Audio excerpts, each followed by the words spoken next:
আচ্ছা বলেন আমাদের থিমটা কি, আমরা আসলে কি শিখলাম আজকে? আজকে আমরা শিখলাম হচ্ছে ডেভিয়েশন। ডেভিয়েশন, হ্যাঁ। ডিফেক্টের ডেভিয়েশন বের করা। Good. আমাদের এখানে ম্যাথে আছে, এক নম্বর ম্যাথে আমাদের ফ্যাক্টরিতে ডিফেক্ট 6 দিনের ডিফেক্ট দেওয়া আছে সপ্তাহে। আচ্ছা, ডেইলি এটাকে আমরা প্রথমে টোটাল ডিফেক্টটা বের করব।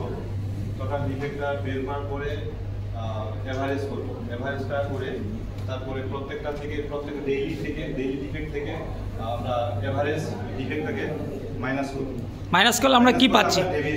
ডেভিয়েশন পাচ্ছি। গুড। এবং যেটা হাইয়েস্ট প্লাস হবে সেটা হচ্ছে আমাদের হাইয়েস্ট ডেভিয়েশন, এবং যেটা মাইনাস সর্বোচ্চ মাইনাস সেটা হচ্ছে lowest. Very good, well done. আপনি বলেন, আপনি ওইদিকে আসেন। হ্যাঁ বলেন, আমরা কি বের করলাম বলেন তো এতক্ষণ? আমাদের যে বেসিক স্ট্যাটিস্টিক্স অ্যানালাইসিসটা ডেভিয়েশন বের করলাম।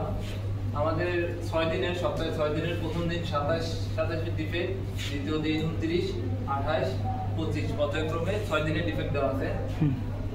তো এটা প্রথমে আমরা 6 দিয়ে ভাগ করি যেটা বের হয় এটা হচ্ছে এভারেজ ডিফেক্ট রেট বের হয়।